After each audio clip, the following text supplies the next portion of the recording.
that's the main thing I've learned to be obsessed about having stamina and running things in a very capital efficient way.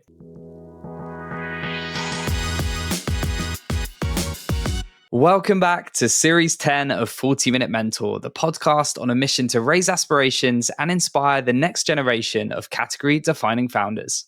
From purpose-led entrepreneurs to Olympic champions, you'll learn firsthand from today's successful leaders on what it takes to be brilliant, all in just 40 minutes. Today, we're joined by Nicolas Brusson, the co-founder and CEO of French unicorn BlaBlaCar. BlaBlaCar is the world's leading community-based travel network, enabling over 100 million members to share a ride across 22 markets. Nicolas leads the company's global operations and international growth and has successfully led the company through various rounds of financing and acquisitions.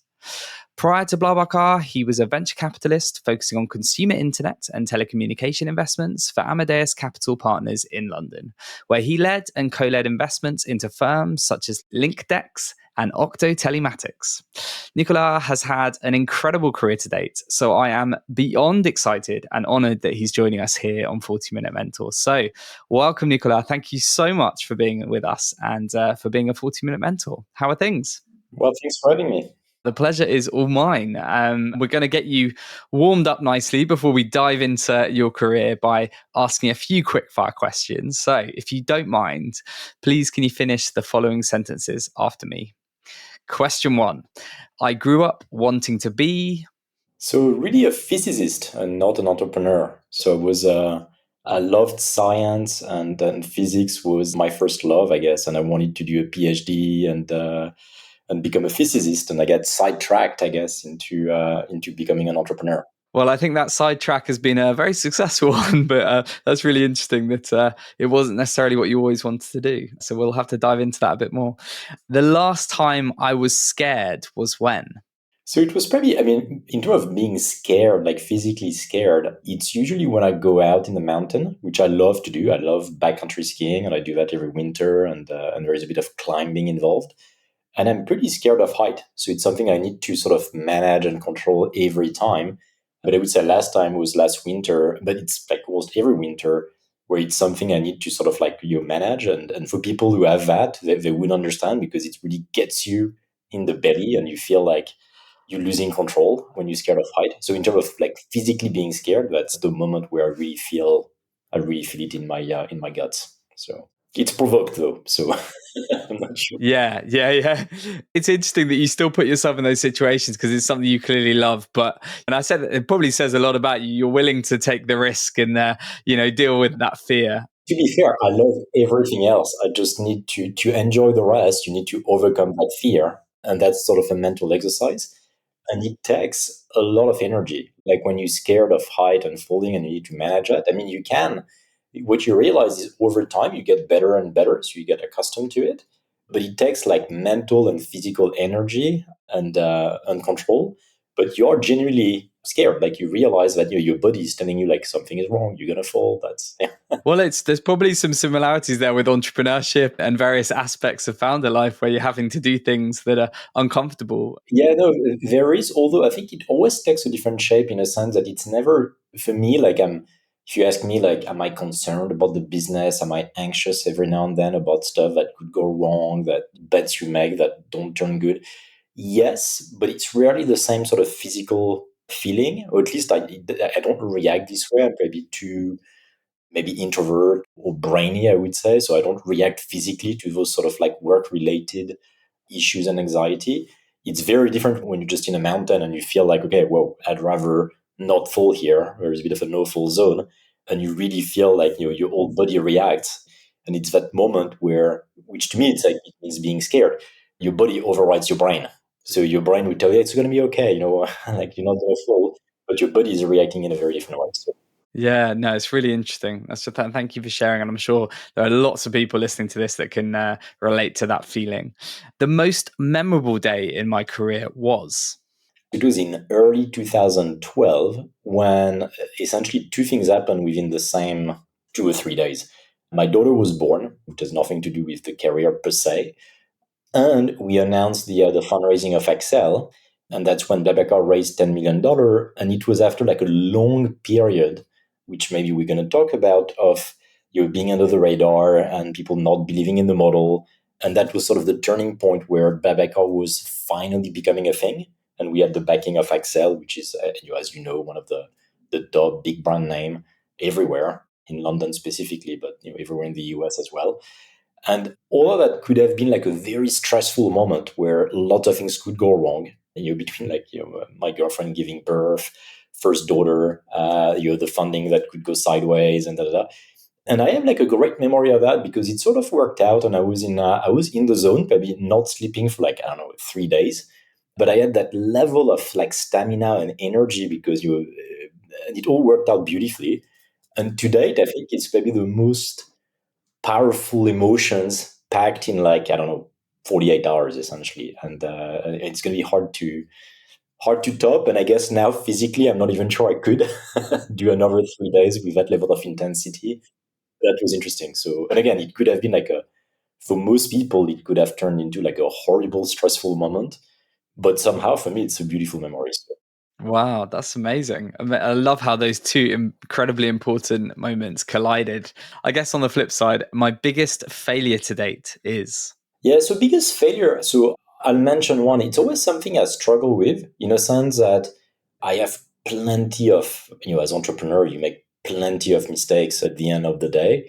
The question I ask myself is like, which one do I regret or I will not do all over again because it was part of the process? And there are very few. So I would say one thing that we missed on was probably around like 2015, 16, when we were very focused on, which was maybe the right thing to do, but we're very focused on expanding BlaBlaCar globally, launching new countries, opening new markets outside of Europe. We sort of missed out on the level of competition and deregulation of the transport market in Europe. So that's when like trains started to react, long distance coach was starting to take off. And back then, I think strategically, we thought, well, all of that is very capital intensive, lots of companies wasting tons of money and it won't last. And I think what we got wrong back then was the strength of the financial market, or the ability or willingness to fund companies or ventures or train companies willing to finance at a loss operations for a very long time and creating more competition in the market is something we probably ignored for a bit too long. And we reacted around 2018, 2019. And if I think back about that, it was probably a bit of like a mix of like arrogance on our side, but it's also like you're looking at your belly button. I don't know if you have this expression in English, like we say that in French, like, where you just look at yourself essentially. And I think there was a bit of that essentially during that period where you felt like, okay, it's all about the sharing economy and we have like a superior model and it's all going to work out. And I think we could have adjusted to what we are today, this more like multimodal platform offering a mix of buses and cars and train and something that's more a mix of disruption and mainstream to some extent. Airbnb did that pretty well. If you think of it, it went from like a C2C marketplace to a mix of C2C and truly B2C because you have lots of short-term rental within Airbnb. And I think that sort of like evolution, we were not well enough surrounded, maybe not enough self-aware. And it's something where I think we lost maybe a couple of years, if not more, essentially, that then you end up catching up on. So I think it was, if I could time travel, I would maybe change that. That's a really interesting reflection. Thank you for sharing. And I'm sure we'll get a bit more into the detail in a minute. Final quickfire question. If there was one thing I could change about entrepreneurship, it would be. Yeah, so if I go back to my early days, essentially, I didn't know about startups and being an entrepreneur. It was not part of, my family was not a family of entrepreneur. It was a teacher and my mom was a doctor, and they had the same job, and they had the same job essentially all their career, living in the same place, and no one in the family had that. And it's something that's never brought up in school. And I realized after that, so essentially, it's not a career path. At least it was not in France. Maybe it's a bit more in the US, or maybe a bit more in the UK, or a bit more right now. But I think it's something that should be explained a bit more as a career path, that you can start your own company, not necessarily just like a startup and you with VC funding and so on, which is a very specific part of entrepreneurship. But essentially, like, you're trying to become an employee. Essentially, if you think of like schools prepare you to be an employee, and it creates a divide later on where you have kids whose parents or someone in the family have been entrepreneurs and they have the code and they understand it's a possibility, and kids that just it's not even there, as it's not even an option. It's, I mean, intellectually they understand what it is, but it's not an option because they don't have any pattern recognition to get into that. So I'm guessing school has a role to play where it should be introduced a bit more, like maybe a few entrepreneurs should come like earlier, right? Not at business school, like really earlier when kids are like, whatever, like 12, 14, at the time I was in love with physics. It would have been interesting to also see some guy saying like, hey, I started my company and here's the journey.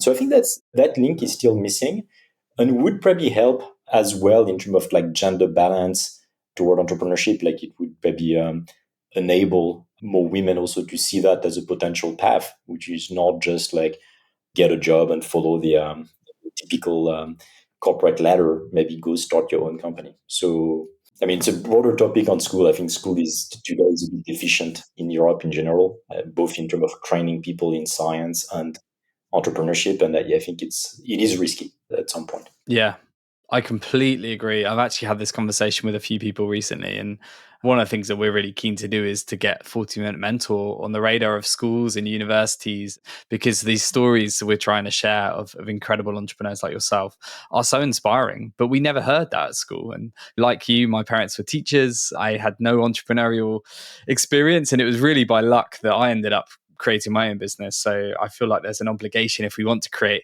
if we really want to drive innovation, then it's a great opportunity to get kids learning. I love how already in these quickfire questions we've already got quite deep on stuff. So I'm really excited to talk more about the BlaBlaCar journey. But before we get on to that, I guess wanted to quickly understand a bit about your own upbringing in the earlier parts of your career. So do you mind just giving us a very whistle-stop tour of that?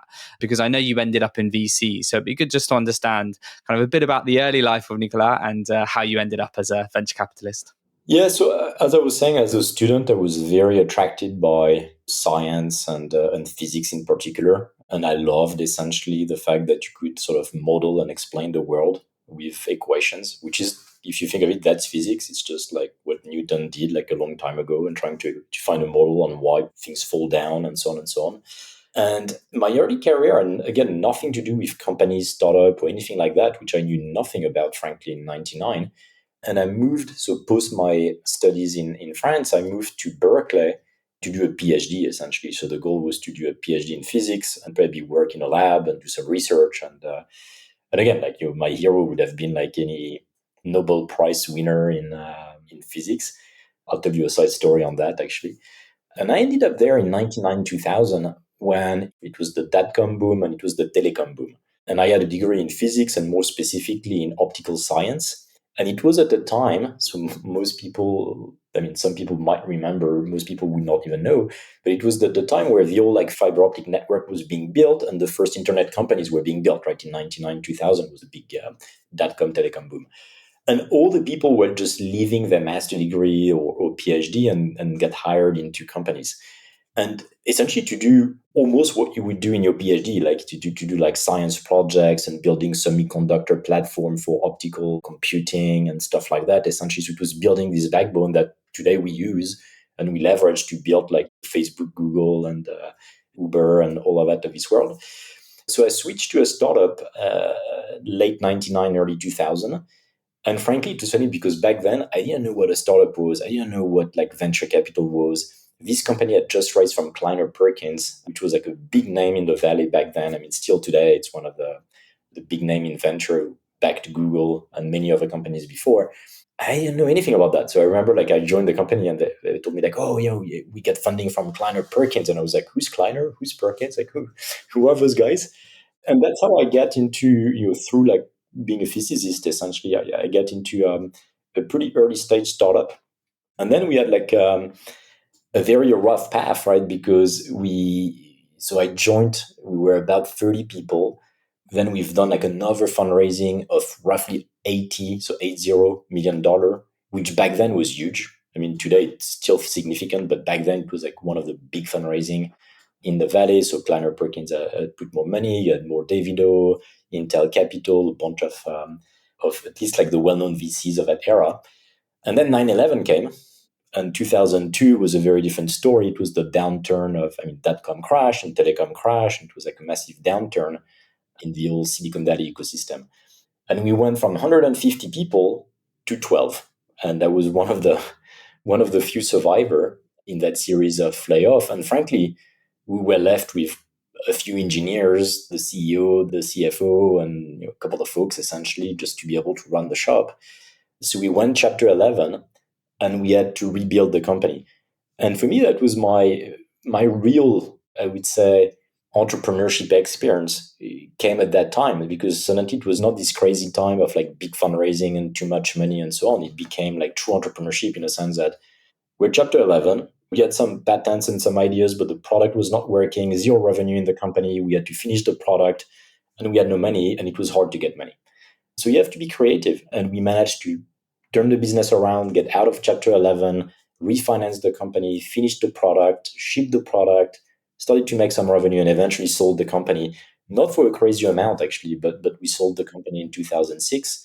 And it was sort of for me, I was lucky that my first experience early on was this sort of full drama of the euphoria bubble days. I'll give you a couple of side stories very, very briefly on that. But during those days, we turned down an offer from Lucent Technology, a big telecom company at the time in the US, who wanted to buy us for, I think it was $300 million.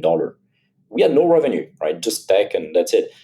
We turned it down. We thought, like, no way, we're worth $1 billion. And 18 months later, the company was bankrupt. It was chapter 11. And for me, it was, as an engineer, I was like, wow, something went radically wrong here. Like within 18 months, you're the hottest company in the valley, you're bankrupt. But guess what? Like, things like that, talking about mentoring, I see a lot of companies are going to go through that, because 2021 was a bit like 2099. There was a bit of euphoria, crazy valuation, big massive funding in companies whose business model is a bit broken or needs to be revised. And some of these companies are going to go through, well, either they're going to die or they're going to go through exactly what we went through, which is a bit of a refounding moment where, in fact, you just reboot the company. And it's like, I think Sequoia is using these refounding moments for companies.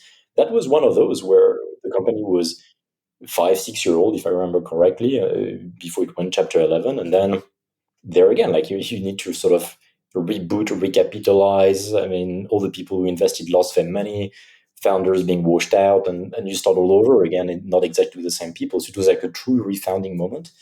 And we managed to get through. And for me, it was great learning, because I went from like being the expert engineer to suddenly I was managing a team of like scientists, operations, as we've grown the company back. And during the crazy days, you would do everything. Like you would do like shipping and running to FedEx to ship the first product. And so you were a bit like engineer and director of operation, and almost like the cleaning person, because no more cleaning in the lab. So those are good moments where you genuinely understand like the entrepreneurship on those moments. So that was the first phase of my career. Then I went into venture capital, because I realized after those roughly 7 years, right? So it was 99 to 2006. I realized that one of the reasons we survived was, of course, like we finished the product and we found customers and all that basic stuff that if you don't have, you don't even exist. But also because we had a CEO who was connected enough and smart enough to navigate the funding environment, who knew the right VC, who brought us to chapter 11, who managed to refinance and recap the company, who then essentially managed to acquire other companies. So we've done a bit of an M&A built up to go from like a component company to a subsystem company. And I realized like, okay, that's the thing I need to understand a bit better, because I'm very focused on engineering and operation, but there is a bit of this sort of like puzzle and financial agility that seems to matter essentially if you want to become the leader of a company. And venture capital felt like good school for that, because you end up on the other side of the table and you see lots of companies, lots of entrepreneurs going through like lots of different phases. So anyway, so that's what I wanted to do. And then I started to Google the profile of VCs, and I realized that lots of them were engineers. So it was good. And lots of them had this thing called an MBA. And I was like, okay, that I don't have this thing called an MBA. So maybe I should do an MBA. And at that time, it was combined with something else that had grown in my mind, which was I'd love to do that in Europe. Like I was like, why don't we have this startup and venture ecosystem in Europe? And it's true that back in 2000, especially 2004, 5, 6, I mean, it was a bit decimated. You have a few startups, a few VC, but it was like very, very, very small compared to the valley. It's still smaller, but it has clearly grown in the last 10, 15 years. And I wanted to do that sort of naively in Europe. So I've done my MBA at INSEAD, which is between Singapore and Fontainebleau and quite international. And that's where I met Fred and we started BlaBlaCar essentially. But BlaBlaCar was a very slow beginning. We'll probably go back to it, like a very slow motion at the beginning, like more of a side project. And post INSEAD, I went into venture in London. And I did end up on the other side of the table as I wanted to, and investing in companies. I think you named a few, but I ended up investing in companies I mean, obviously in the UK because we're based in the UK, but we invested in Ireland, in Italy, in Israel, in Sweden, in the US. We also went through like a very interesting phase, which was the 2008, 2009 financial crisis. So not only it was an interesting journey to be on the VC side of the table, it was at a time of challenges, right? So when companies were clearly getting challenged, venture capital firms itself were getting very challenged. So same thing, I've learned a lot from, one company got acquired, Securno got acquired by Oracle. Many companies went down. We had to do some refinancing. One went IPO, and one ended up being bought by a PE. So within that period of time, I had like all the scenarios from success to complete failure to anything in between. And you learn a lot from that. Essentially, like you're not like essentially an actor in a sense that you're not driving the car, you're not like running the companies, but you're a very close observer and influencer of all of that, like being on the board and being the financer of those companies. Those were my days as VCs, and at the same time, BlaBlaCar became, went from a project to a company. And again, like probably the moment where BlaBlaCar clearly took off was this 2012, early 2012 moment I described earlier when my daughter was born. When we get the funding from Excel, that's really when BlaBlaCar started to accelerate and became like a thing. And then I left venture capital after roughly 4 years, and I went full time on BlaBlaCar, and then we grew the company. Wow. I mean, what a story. And it really seems you can really tell how there's been some very deliberate moves that you've made that have set you up for this founder journey because you've experienced it from different sides, from being an engineer to scaling a company, seeing a company through the worst of the worst and then the highest of the highs, and then seeing it all again from a different perspective. So it's not surprising 17 years later, you've built this unicorn. And have you felt those combination of experiences have really helped you? Yeah, no, absolutely. And to be fair, like the move into startups initially was clearly by accident. Like as I said, my plan was to do research. It was an accident. The move into venture was not. It was thought through and sort of worked out. And then what you get out of it is always different from what you expect, which is interesting. I didn't think going into venture I would go through like the financial crisis. And at some point I was like, wow, how unlucky I am. Like I just did a move into the finance world, and here is like one of the biggest financial crises in quite a while. And when I moved into technology and startups, like a year later, it was the same thing. It was the big burst of the dot-com burst and telecom burst. I was like, wherever I go, there's going to be a crisis like a year down the road. Well, you've created the resilience for you, Nicolas. That's something that all founders need, right? That's the main thing I've learned, I guess, from those two things was to be obsessed about having stamina and running things in a very capital efficient way, which is very useful right now because it get lost a bit. And as I said, like when I talked about our mistake, like thinking that those company essentially like running like low cost trains and low cost buses and so on will not survive. It was for me anchored in the fact that I thought all these broken business models at the beginning will not survive because they will not get financing for that long. And we were wrong because we had sort of 10 years plus of a bull market with zero interest rate and people willing to finance growth at any cost for a very, very long time. Who knows what the next 5 years are going to be like? I've learned that no one is good at forecasting those things, but it does feel that the next at least 12 months are going to be rough. Like we are in a different environment where suddenly cash is not trash anymore. It's not free, and raising money is becoming expensive, and valuations have come down. And I think those learnings from the I would say the harder days and the capital efficient days will become useful to many entrepreneurs. And I think you'll see that the great companies are those that will manage those things well, or even those that will start essentially during those period of capital scarcity. So true. The reason to be optimistic. That's what we want to hear. I think there's going to be some great businesses built in the years ahead for sure. Ah, exactly. No, I think you'll have like a fantastic. I mean, that's my bet. Like, but a fantastic cohort of companies are being studied now. Essentially, Awesome. That's what we want to hear. you'll have less noise. Essentially, Yes. Yeah, definitely. Before we continue today's episode, I wanted to shine a spotlight on a business we're huge fans of here at JBM. Kitt designs and operates inspiring workspaces for businesses looking to tailor their space to their people, brand, and culture. From managing the build to partnering with you to create your workplace experience, their experts take care of the office so you can focus on your business. We had a great pleasure of interviewing one of their founders and COO, Lucy Minton, on our COO Secret series a while back, and have their founder and CEO, Steve Coulson, coming on 40 Minute Mentor at the end of this series. Until then, make sure you check out the incredible work the Kitt team do on kittoffices.com. Now, back to today's 40 Minute Mentor.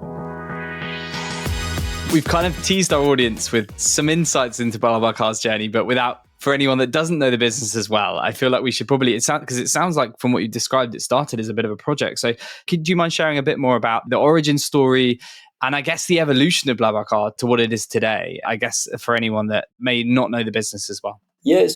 In a way, we started this company a bit too soon, in a sense that I would say the ingredients for something like BlaBlaCar to be successful was not yet there when we started the company in 2007. So it was at INSEAD with Fred, and Fred had started like a website called covoiturage.fr, which means carpooling.com essentially in French. And it was pre-iPhone. Facebook back then was still a closed network, so you had to sign up with your university email. I think it just opened up around that time in 2006-7.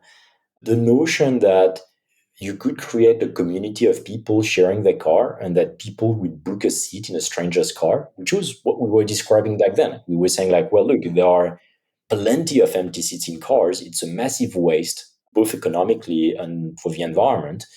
And we want to build that network where essentially you can book a seat in someone else's car, which is carpooling in a way, but built as a marketplace and a transactional marketplace on the back of a trusted community.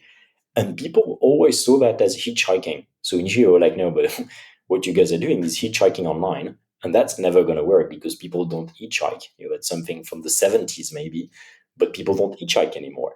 And we're like, no, it's not hitchhiking. Essentially, it's a trusted community where you pre-book a seat and you know who's going to travel with you, which is very different from like, sitting on the side of the road and you don't know if you go, which is like unplanned. You have no trust, you have no payment system, you have none of that. But initially, we're stuck with that. And I would say things changed. I mean, it's a mix of things, as always, like a mix of vectors, I would say, around us that sort of made it a lot more understandable, both for consumer and VCs. And it was the fact that having a profile online became a thing. So for us, it was the first thing. Like if you go back in 2006, 2007, it was only people at LinkedIn, but it was like a small community and it was the beginning of Facebook. But having a profile online at that time meant dating, essentially. That was pretty much dating or professional networks.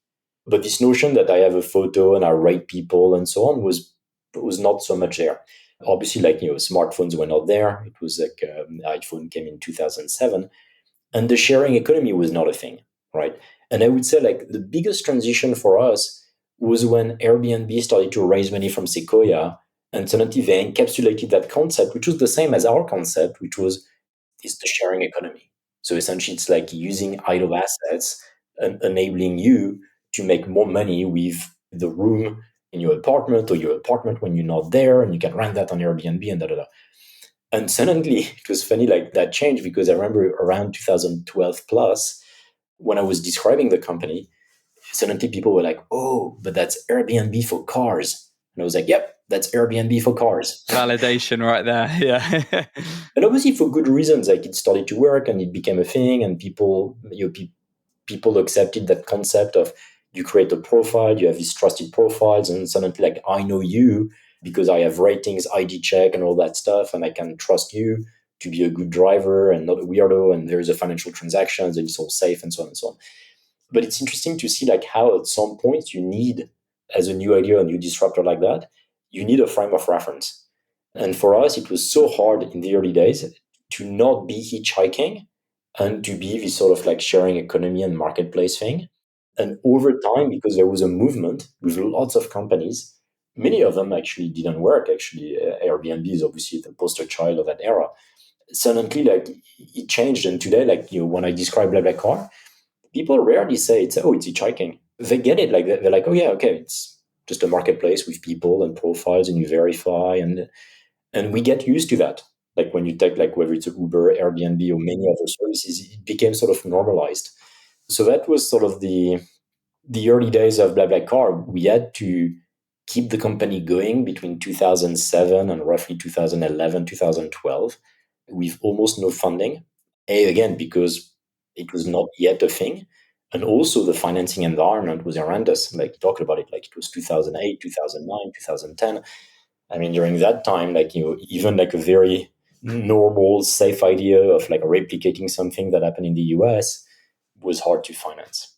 And by the way, maybe jumping on that, it was another thing that was very interesting, which I think has changed.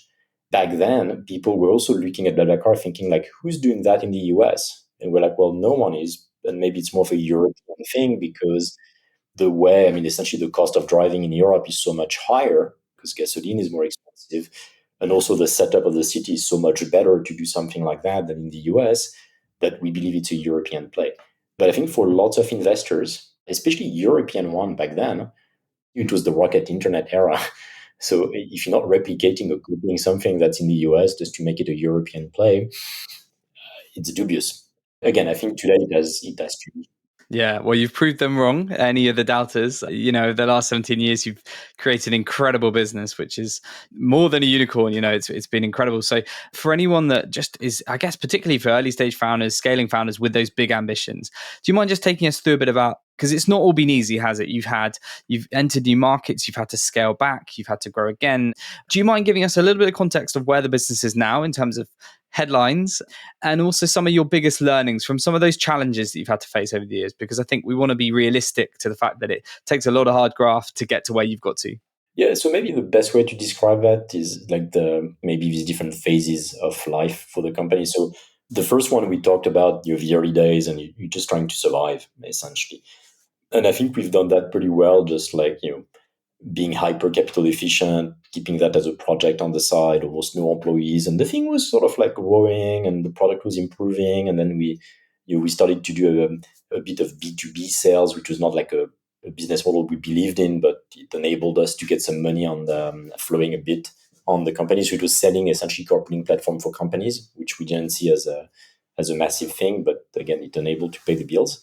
Then there was like the high growth, I would say, land grabbing phase of the company, which was really between 2012 and call that 2017, 18 or something like that.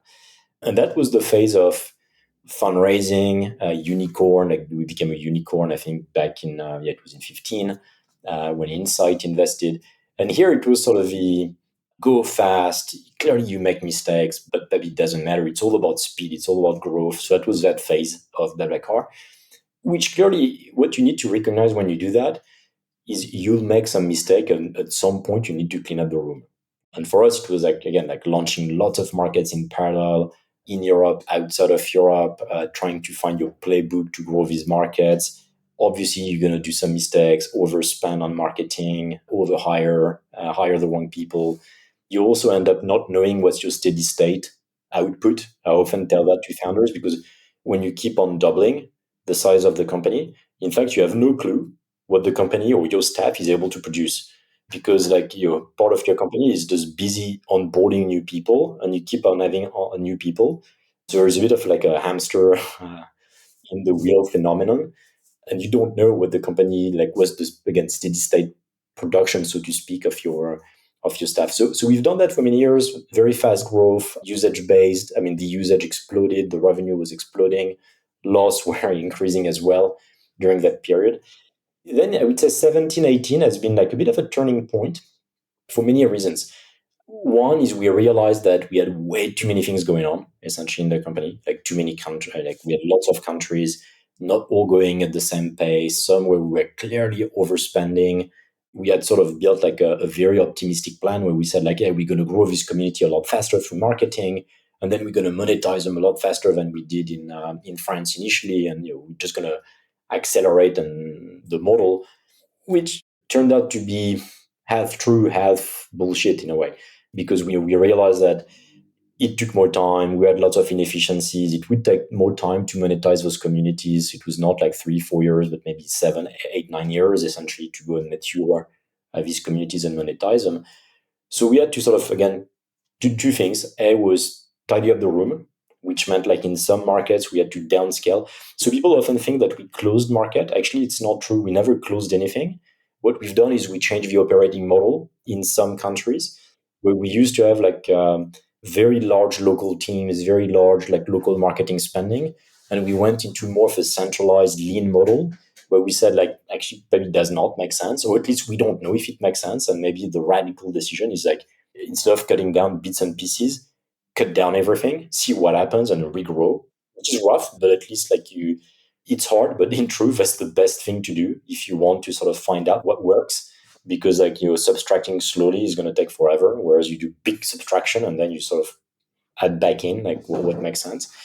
And that's what we've done. So technically, we've never shut down a community. So we've never closed a country or stopped BlaBlaCar in any market. We changed the model in markets like Mexico, India, which are interestingly super successful today. So it was not at all a shutdown. It was just a change of operating model. And the other thing we've done in 2018 was realizing that we should essentially offer more than just carpooling, and we should become this more multimodal platform. And that's what we started to do in 2018, 2019 by doing long distance buses, both in Europe and outside of Europe. And now actually we're going to start aggregating train next year and combining all these trips together. So that was a bit of a, I would say, the hangover phase, like the 17, 18. I mean, which we've done with like lots of money in the bank and good momentum. So it was painful in a sense that suddenly you change gear from like your growth at all costs to, okay, now we're going to reorganize and try to do like a bit of a strategic widening of what we do and be a bit more, go back to our capital efficient mindset. Anyway, so that's what we've done. Then we went through COVID.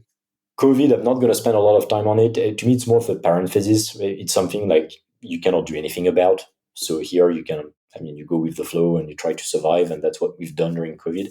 And we kept on working strategically. So I would say the best decision we took from during COVID was we had lots of cash on the balance sheet, and we had gone through that exercise I just described pre-COVID. So the company was not burning money essentially, and we had lots of money on the balance sheet. So we could be pretty sort of calm and focused during COVID, where we did not lay off anyone. We just hired less, obviously, than we would have, but we did not lay off anyone, and we focused all the engineering staff. So I haven't done any furlough during COVID, which was a very, very strong choice.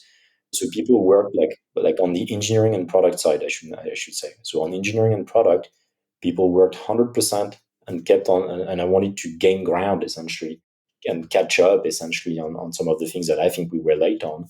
And we've done that during COVID.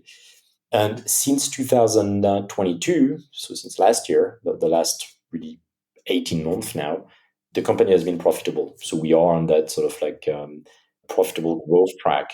So now I would say it's the post-adolescence of the companies. Yeah, what a journey. It really is. There's so much in there that I'm sure will inspire so many of our listeners. It's just interesting because you realize you end up managing a different animal. So now we talk about EBITDA and cash flow, and we could raise debt to do M&A and things like that, essentially. So we are in that part of the journey where essentially we still have growth, but we manage that as profitable growth. And that's maybe the next, I hope it's going to be the next years is going to be more around that essentially. And that's what ultimately any company should get to, right? It can take 2 years, it can take 15 years, but at some point you meant to, if you're successful, you meant to grow, but you also meant to become profitable along the way. And obviously, as you can tell, it's not been a linear journey for us, but I'm glad we get there essentially.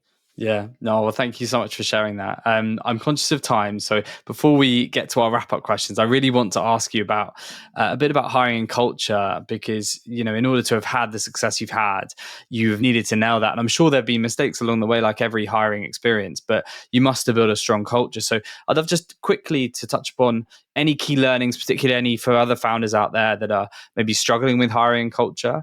I also know that you've launched some really interesting initiatives in the business that are centered around mentorship. This is 40-Minute Mentor, so I wanted to ask about that as well and just hear a bit more about that, about how those initiatives are bringing your global team together. Yeah, so I'll try to keep that short in being conscious of time. But I mean, first of all, I think many companies think they've built a strong culture and they don't really know, because sometimes it's very young in the story of the company. They raise tons of money, and that you have lots of party. I mean, you sort of buy culture, if I may. And I think you realize those things in harder moments, when essentially you have a bit more scarcity, a bit more pain, essentially. So for us, we've been through that. So I would say the culture of the company evolved and reshaped. But what fundamentally matters, I think most people, if not all people, join BlaBlaCar for the mission. So like during the interview process, you realize that the environmental aspect of the company, the fact that we have this claim of zero empty seats, and we try essentially to reduce the CO2 footprint of cars and turn private cars into quote unquote public transport. I think it's something that most people embark on, or at least you have this common vision, I would say, around the company that's pretty powerful. And I think that's the beginning, that's the key. Like why are people joining? Like what's the fundamental number one reason people are joining a company?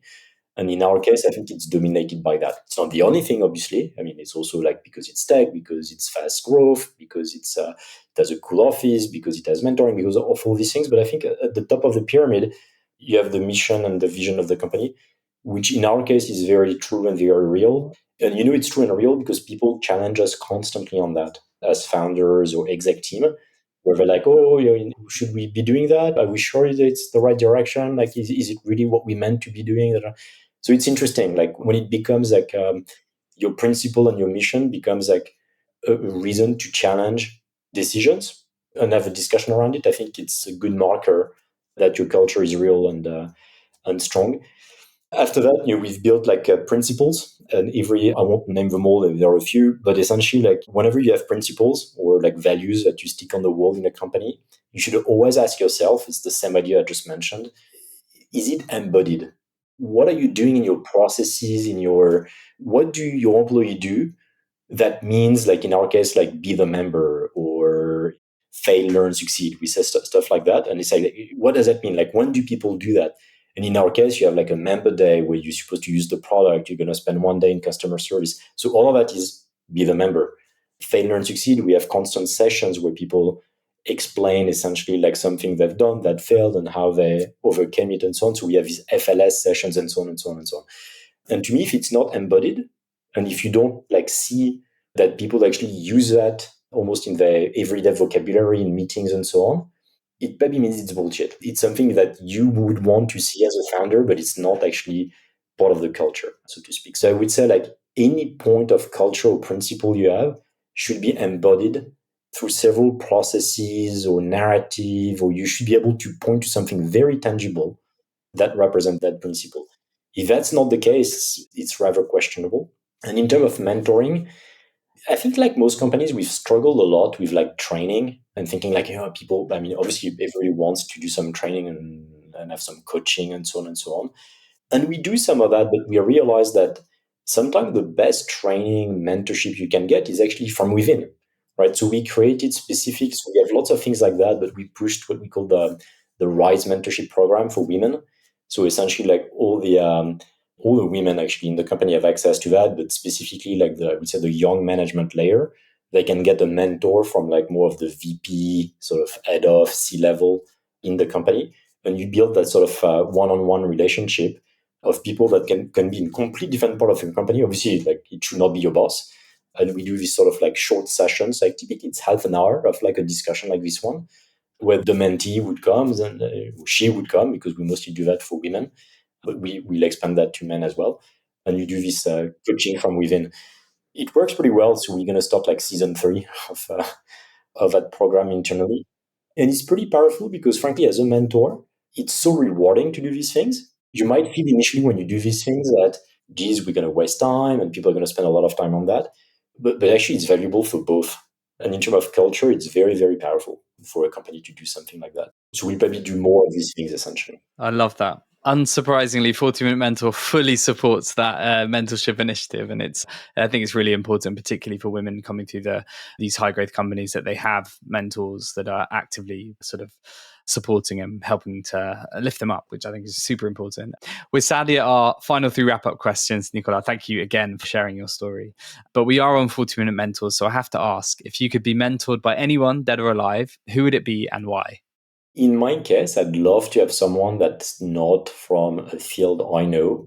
And I'd love to have someone like, so I have a name in mind, but someone from an athlete, essentially. So I'd love like Roger Federer or someone like that. So obviously, a phenomenal athlete, and I'm a big fan of Federer. But also, if you think of it, in his case, you could name Michael Jordan in that category and a few others. He's also managed a brand and a company on the side of a tennis career, because today, like, Roger Federer is a brand, and he managed that so well. Like, you're managing his attitude, his obviously his track record and so on, and he became such a big brand.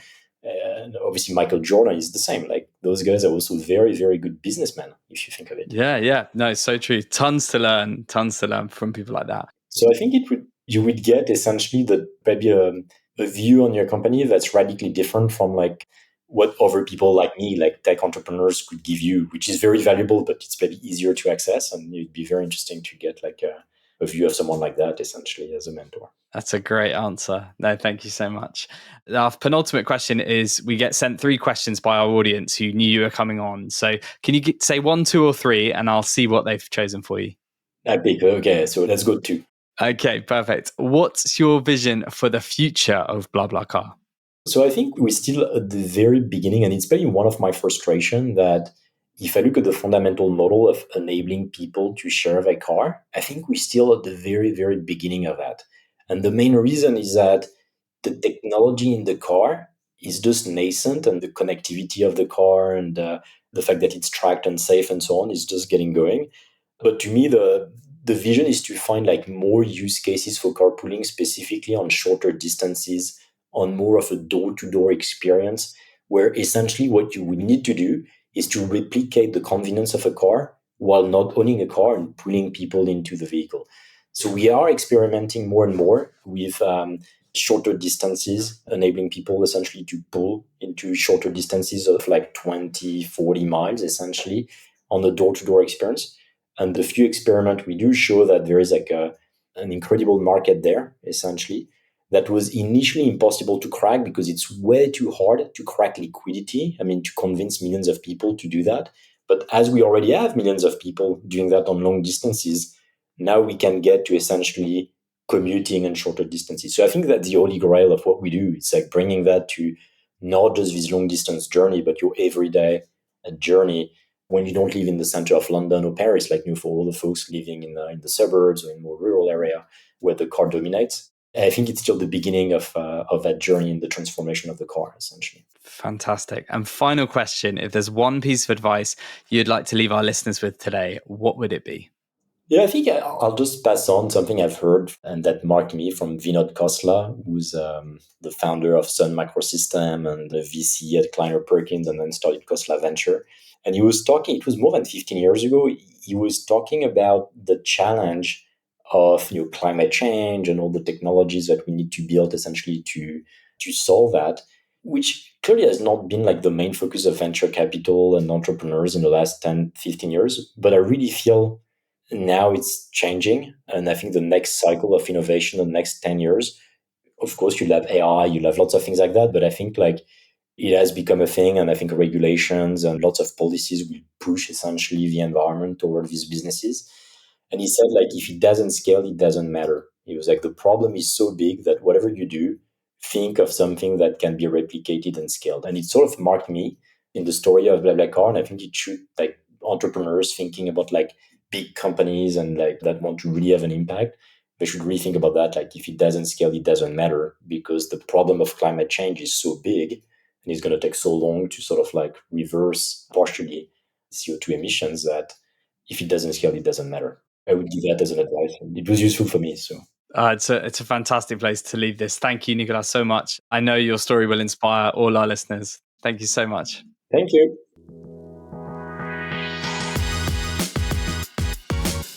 Thank you so much for tuning into today's episode. If you're enjoying this series of 40-Minute Mentor so far, then please do consider subscribing and leaving us a review on ratethispodcast.com/40mm. It really does help us spread the word and help make business mentorship even more accessible. That's all again from us today, but please make sure you tune in again next week for more pocket-sized mentorship.